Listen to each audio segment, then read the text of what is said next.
So a majority of this episode is going to be focused on Nick Mowbray, the Mowbray in the middle. And it's been a few weeks, so we should probably give you a refresher on Nick Mowbray himself. He's the middle one. He looks to be about average height, nice face. He joined his brother Matt on the toy making thing in China after the two got a loan, quote unquote, from their father. That's the gist anyway. But there was a detail that we left out of the last episode. As the story goes, Nick eventually had to move back to New Zealand from China because in his early 30s, while working long hours and sleeping at the plant, Nick got Crohn's disease and was told that if he didn't undergo a few operations, he only had a few years to live. He supposedly worked so hard that it almost killed him, as his story goes, as his PR team tells it. Our lovely listeners at home might be asking, Rad Bill and Money Mike, this changes everything. Why didn't you tell us that he worked so hard that he almost died from Crohn's disease? To answer that question, let's reintroduce Nick Mowbray according to Nick Mowbray. Nick Mowbray. He went to a China jail for a while. Nick Mowbray. He got in trouble with the triads. Nick Mowbray. He stayed in a Hong Kong safe house for a month. Nick Mowbray. He intervened when a man smashed a woman's head into a window. His life was threatened. Now, we're not doctors, but according to all the research that we read, there's no evidence that Crohn's disease can be brought on by stress. Stress can make the symptoms worse, and Crohn's disease is no laughing matter. But the narrative that he worked so hard that his body started giving out is unsupported. Yeah, it's like saying the guy worked so hard he has Parkinson's now. There's just no connection between the two as far as we could tell. As far as we can tell. And we could be proven wrong later down the road. They could come out and find out something. A lot of hard work will exacerbate the symptoms, but it's Actual question from me, I didn't think Crohn's disease could kill you. Like, I'm actually going to Google that right now, because can Crohn's disease kill you? Crohn's disease is not fatal, but it can have a severe impact on a person's quality of life. Well, there you have it. It can lead to various complications, some of which can be life-threatening. Bottom line, maybe Money Mike and Rad Bill shouldn't play doctor, but it still seems fishy. We wanted to address it as best as non-doctors could. Should you be taking our advice? Definitely not. Yeah. If you have Crohn's disease, do not listen to two podcasters who are saying it probably won't kill you, because it might. But it probably did not occur in the way that Nick Mowbray says it did. It just is a PR, like, he worked so hard he almost killed himself by literally shitting himself to death. I don't know, man. Yeah, and he was told that if he didn't get this operation, he only had a few years. But I feel like other than surgeries on hands or the cosmetic stuff, that's like why people get surgeries. Right? Yeah, like when I had appendicitis when I was 9, they were like, hey man, if you don't get surgery, you have like a couple months to live. It's like, why are you going to the nuts? It's still completely preventable, and I'm fine now. Also, so the sleeping on the warehouse floor thing, he did do that. There's nothing that we've found that suggests that he had to. It's just a PR stunt. While we were putting this together and researching, someone made the point that they had the money on hand to buy an injection molding machine, which is never a cheap endeavor. The fact that they had enough money to do that and rent space is significant. They were coming into this thing with money, but well, yeah, obviously, yeah, that's like their secret sauce. But anyways, in 2013, Nick Mowbray moves back to New Zealand to deal with his Crohn's disease, and this will be the base of his operation going forward. Yeah, and as far as the internet's concerned, for the next 5 years, Nick is doing nothing but, I guess, shitting a lot because he has Crohn's disease, and maybe just not eating dairy. I don't even know what Crohn's disease is, but again, I think it's poop related.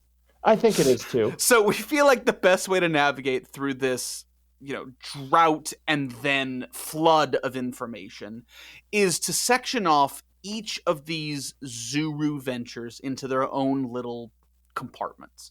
Today, Nick is a busy boy, and we've largely covered Zuru toys up to this point, but this last story is just too on the nose. So bear with us. We'll touch on this, and then we'll move on to Zuru Edge and Zuru Technology. Yes, indeed. So in May of 2019, Zuru began advertising on TikTok, and to their credit, they were some of the very first to do this in the toy world. One of the first products they sought to advertise on TikTok was Zuru's latest invention, 5 surprise mini brands. The way it works is you buy a little plastic sphere, and then in it are a bunch of tiny little versions of things you can buy in the grocery store. Zuru partnered with Unilever, Hormel, Kikkoman, all the good guys to market tiny versions of their products to children. So, a thought, and then we're going to hit this thing with some thoughtful critiques. From a grown-up toy buyer perspective, this is pretty cool. It fits my toy buying regimen beautifully. I buy a toy, I feel a little nostalgic, and then I sit there and look at it, and after stunning myself with the empty feeling I get, I kind of just fuck off. And is there a better toy in the entire world for that consumption habit than a tiny little bottle of ketchup? And remember, TikTok is going for the impulse buy. Oh, right? yeah. And I'm sure that these are very inexpensive, and you're literally making somebody buy it by the thought of, oh, that's kind of cute. I know that if my wife saw these things on TikTok, I would have a house full of them. But there are some problems. This is the most Zuru idea they've ever come up with. They're literally selling miniature versions of IP that belong to other companies in an industry standard white sphere. Yeah. We in the biz call that foreshadowing. Secondly, concerns have been raised that this is a means of instilling brand loyalty in young children, and at the end of the year, MGA Entertainment decides that it's time for someone to do something about this, and they take Zuru to court. Yeah, and side note, they didn't really care about the second thing. Yeah. They were suing Zuru because Zuru was selling white balls of plastic waste. Like mine. And that looked a lot like their white balls full of plastic waste. MGA ultimately won a temporary restraining order, but on May 6th, 2021, the case was dismissed. Zuru was allowed to go back to producing 5 surprise.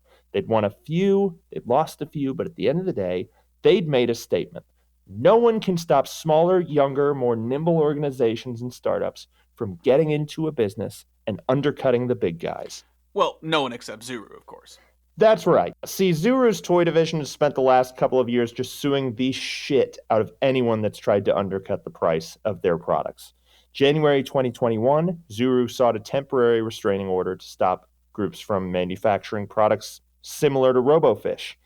In March of this year, year of our Lord 2023, Zuru brought a suit against 104 defendants it claimed were selling counterfeit goods on the internet. And in April of this year, Zuru sued 117 defendants seeking a temporary restraining order against these companies that they allege stole their design for a bunch of balloons. And in May of this year, they brought a suit against 233 defendant merchant storefronts that were supposedly selling counterfeit versions of their RoboFish product. So that's the gist. They're climbing these ladders and then they're pulling them up behind them effectively. Yeah. Their whole shtick is steal an idea and then sue anybody else who tries to steal the stolen idea. Pretty much. In 2018, Nick Mowbray won the Entrepreneur of the Year award. This is where he claimed that he got in trouble with the triads and went to jail and all that other shit that we found no additional evidence for. After winning this award, Nick announced that Zuru was expanding their offerings to include consumer goods. They would call this venture Zuru Edge, and it focused on 5 key verticals: pet care, baby care, personal care, home care, and health and wellness.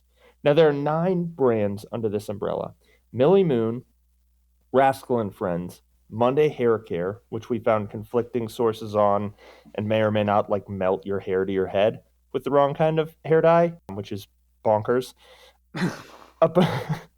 A brand called Bonkers, Nude Pet Food, Dose & Co., Health by Habit, and Bactive. But of those, we're just going to be talking about 3. First is Nude. It's Nude, N-O-O-D.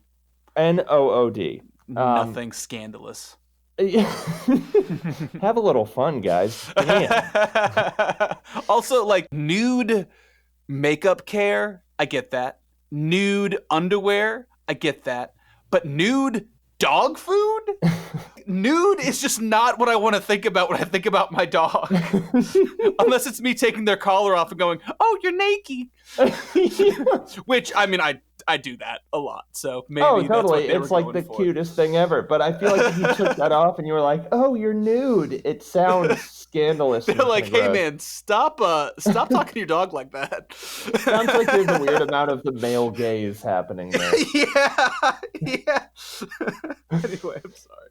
Oh, please. Nude was founded in 2018, and Nick Mowbray put Alistair King, Alistair, let's say, King. I think that's Alistair King. Alistair.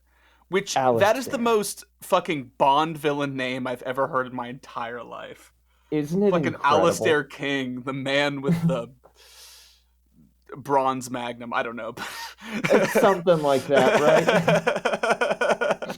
He put Alistair King, an 18-year-old, at the helm. As the story goes, he discovered Alistair after Alistair won the Young Enterprise New Zealander at the age of just 17. 1 year later, Nick reconnected with the boy who was then in college. As Nick would tell it, "I was just convincing him that he would learn far more in a year or 6 months working with me on a project than he'd learn in 4 years at university." The two formed Nude as a result, and the company's first big contract was with Walmart, which is a good get. It was a good get, but there was a hitch. 4 weeks before the launch date, they found that everything needed to be rebagged.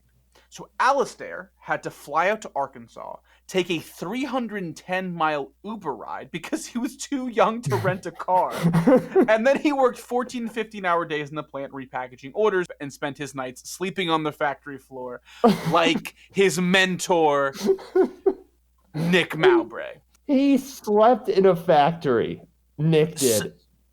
Go ahead. I want to hear your take on this. Well, no, so whenever you're young, and when I say young, I mean like early 20s, Mm-hmm. and you hear about an 18-year-old getting some huge role, you think, wow, that 18-year-old must be something special. But then you realize, no, whoever hired that 18-year-old is an idiot, because no 18-year-old should ever be running anything ever.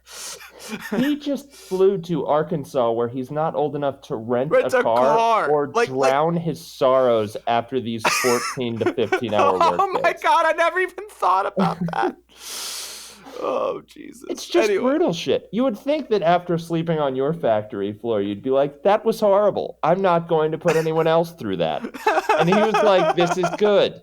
This is good. This is exactly what you need. It's a rite of passage for being a successful entrepreneur. You just need this and a $20,000 loan from Daddy." Which, let's be real, Alistair King, come on. Oh, yeah, I must say, we'll have an episode on him in like 15 years. Give it a good decade or two, and he'll be the talk of the town. But yeah. So that's Venture 1. Venture 2 is Rascal and Friends. Each one of these encompasses sort of different tactics that the Mowbrays have used to scale.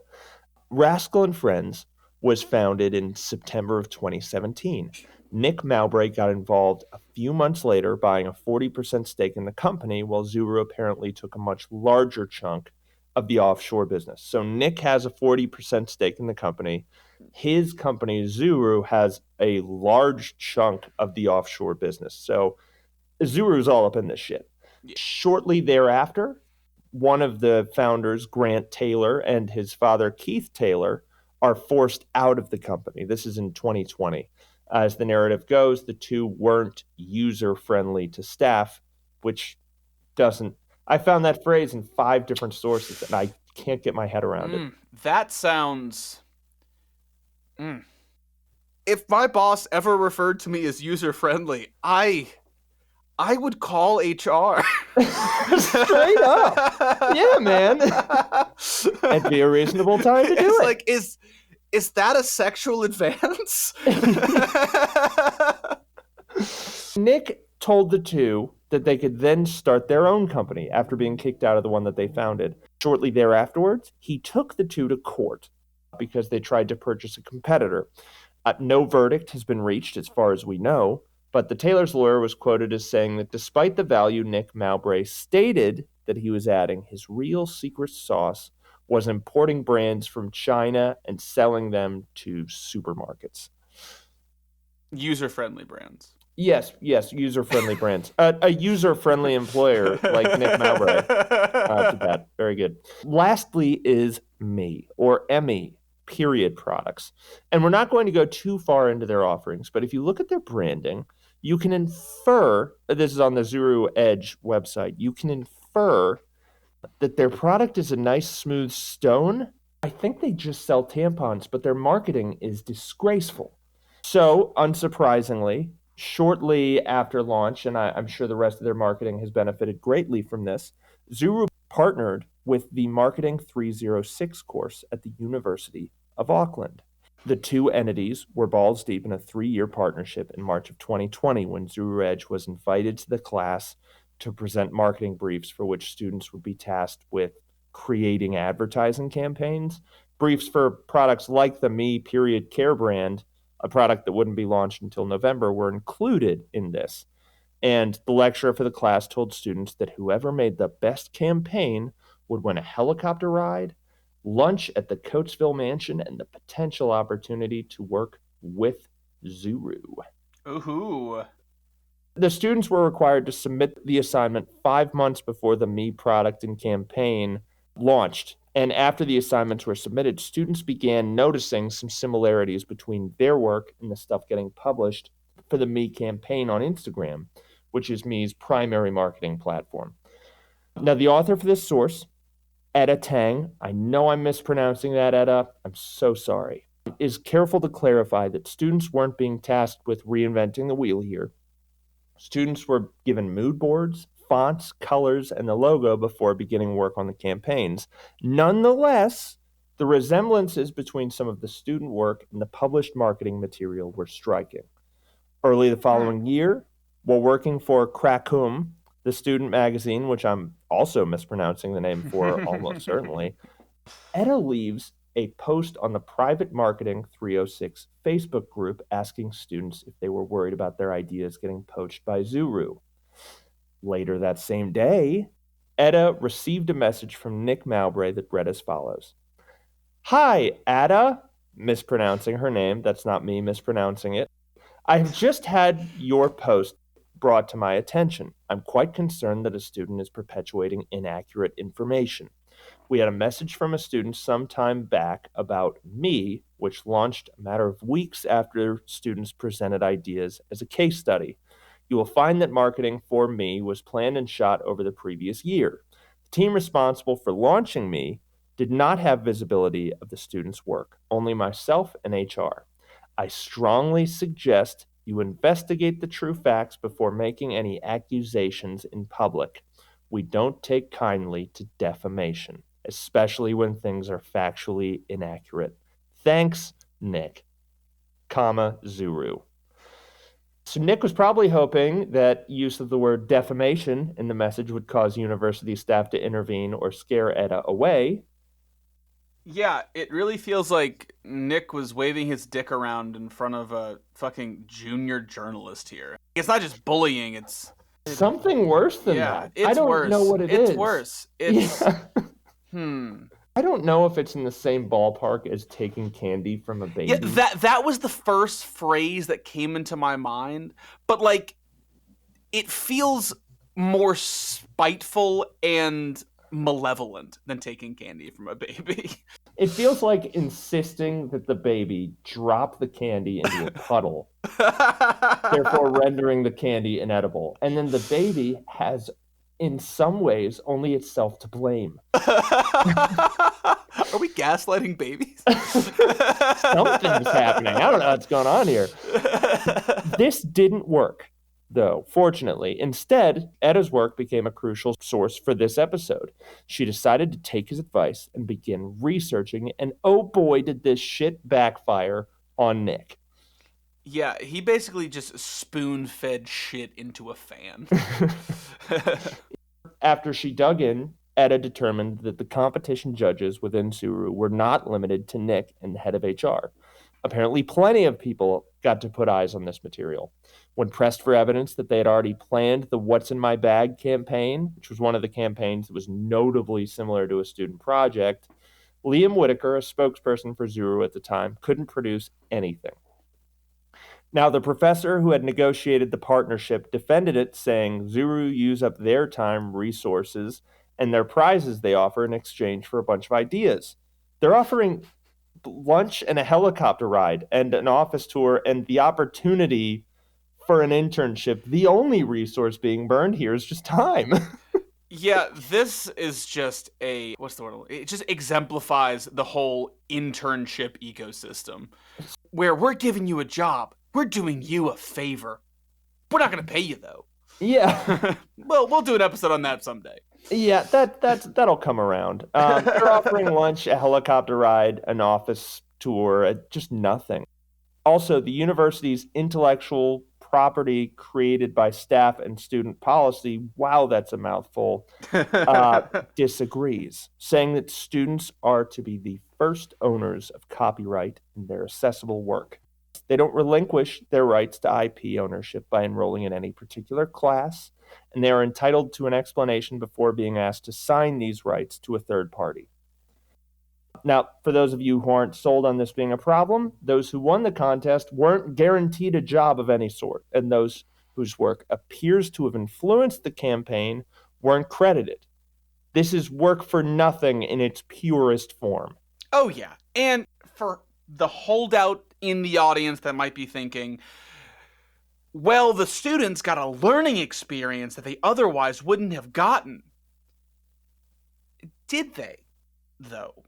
One student made an astute point that if the professor had just said, Coca-Cola has a budget of 200,000 Coke bucks, here is their logo, here are some vision boards, nothing substantial would have changed. It's not as if the students were interfacing regularly with the Zuru team.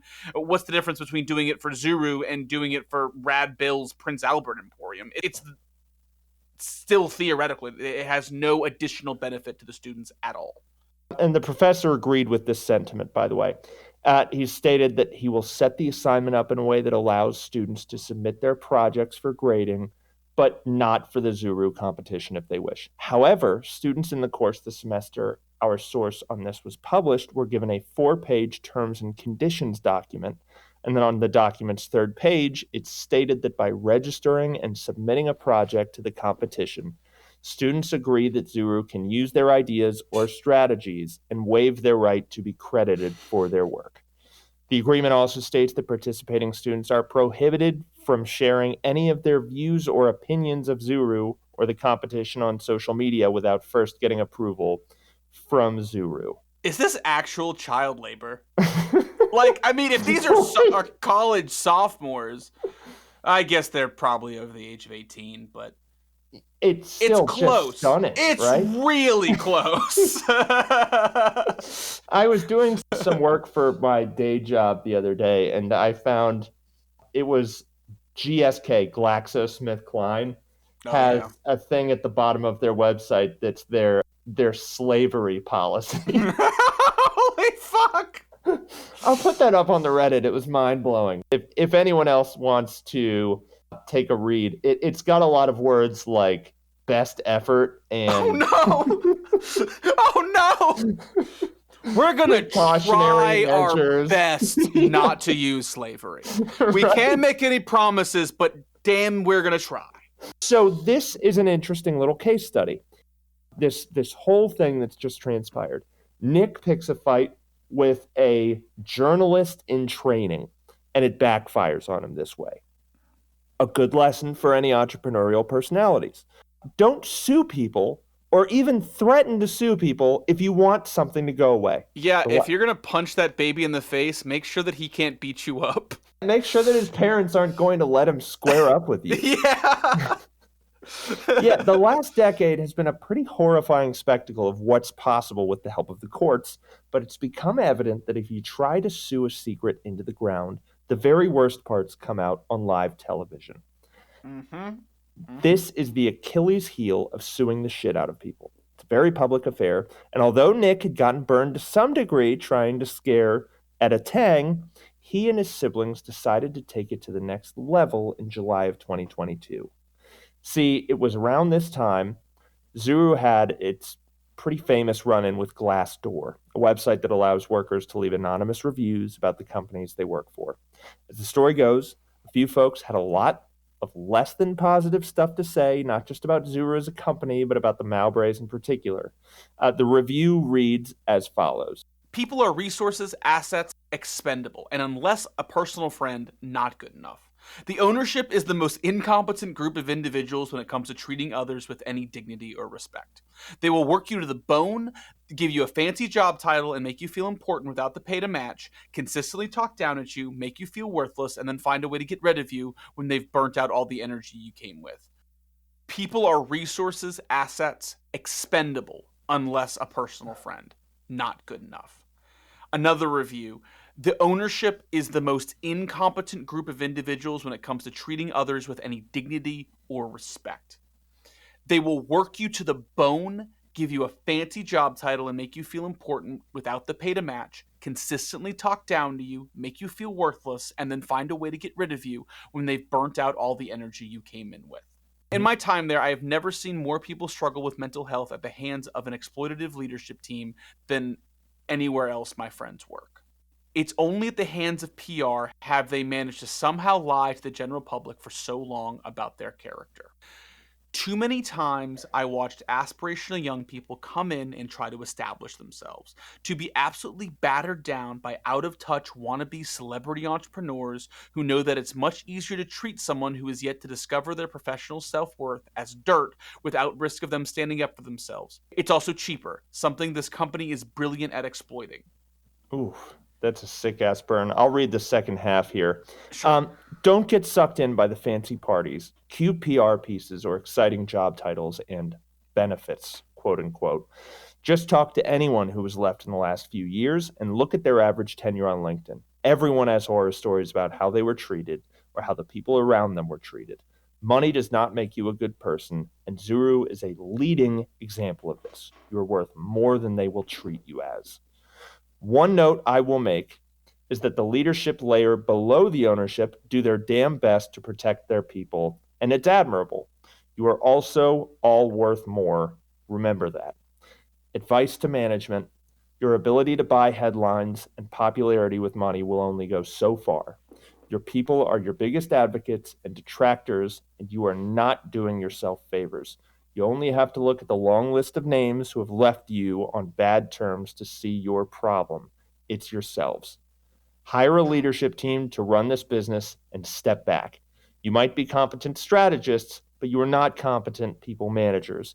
And you are not experts in every single field in business. It's impossible. Hire good, talented people and trust them. Stop assuming that no one is good enough because they don't care as much as you do. It's not their business. They will never love it as much as you. Treat them with some respect, and they will do the same for you, and might actually stay long enough for your HR team to have a well-earned break. Damn. Yeah. I want to say sick burn, but it's all pretty grounded.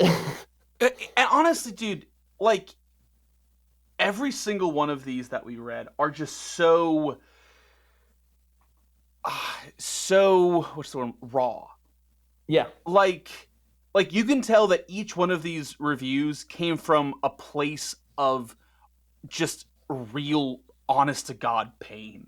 Yeah, like everyone's just fucking exhausted. Yeah, like I mean, I've worked in places that I didn't like, and I've worked in places that, you know, management wasn't great, you know, so on and so forth, and you know, I love to bitch about my job like anybody else, but I have never felt like this. Like, these are hurt people. Truly. So Zuru fucking won this case. Fuck you, Zuru. Zuru hasn't disclosed whether or not they plan to sue the former coworkers or let their victory here do the dirty work of chilling dissent. But regardless, there's now a banner on Zuru's Glassdoor profile that reads, Glassdoor alert, employer legal action. This employer has taken legal action against reviewers and/or Glassdoor for the reviews that have appeared on this profile. Please exercise your best judgment when evaluating this employer. Learn more about Glassdoor alerts. I don't know why I read that last part. That's far worse than any negative review ever could be. That is horrible. Deeply horrifying. This, I feel like, was the pinnacle of Zuru's shittiness because it's so petty. There's not evidence of this. But when I see this, I see people who are so obsessed with their self-image that they are willing to go to court because somebody badmouthed them. They're so insecure because they probably know that all of the things that these people wrote are very true.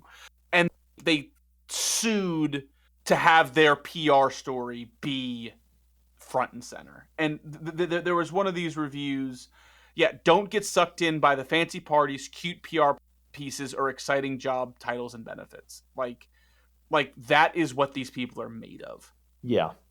Straight up. That's their whole identity. And to that degree, I guess you could read it as an attack in that sense, but still indefensible. Bullshit. It is straight up bullshit. We read a surprising number of articles endorsing this behavior, Zuru's behavior in this case.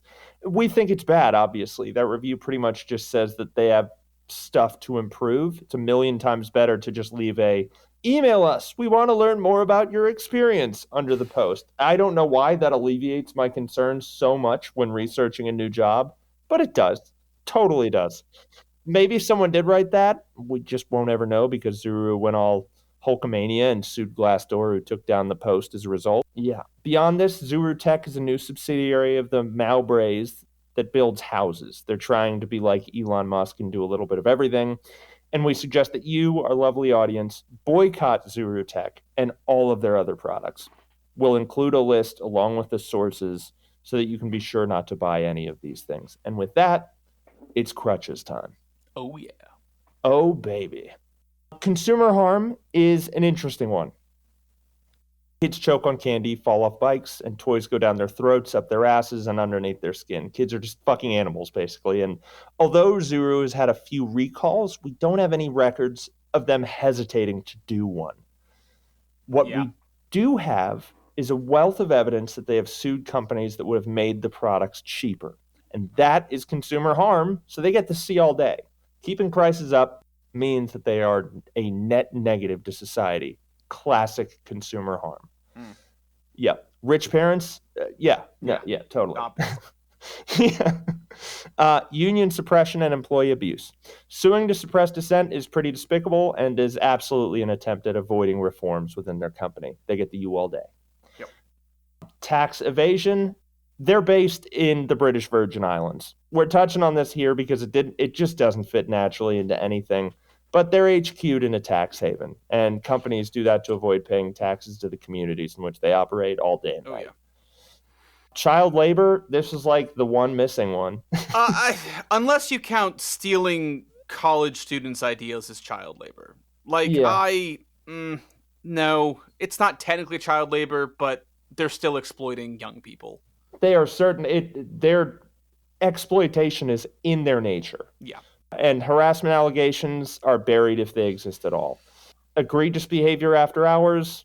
Nick tweets like Elon Musk. He's a total chode. Also, he's spent a lot of time fighting laws against single-use plastics, which is some bullshit. But yeah, we didn't talk about his political aspirations in this episode, but they're pretty chody too. Yeah, he's a far-right dude. Not good. Slap suits and journalist suppression. Zuru is all about this shit. Nick tried intimidating a college student who was a journalist for her college newspaper, and also the Glassdoor thing is a complete fucking nightmare.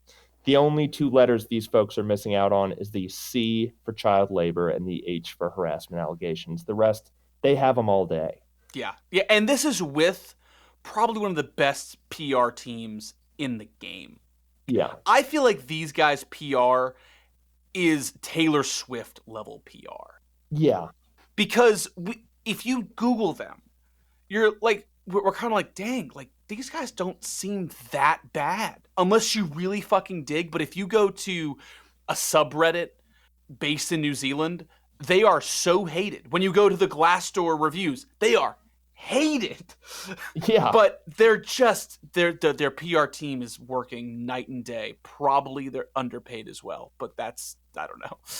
I don't know how they couldn't be they could Yeah. each be getting paid $1 million a year, and I would still say they were underpaid. Exactly. The value they're bringing is just enormous. But on that note, thank you all so much for listening.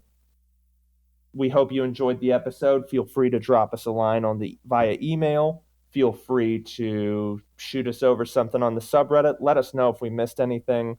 We'll include our email and a link to the subreddit in the down there part for the episode description. That's where it'll be. Thank you so much.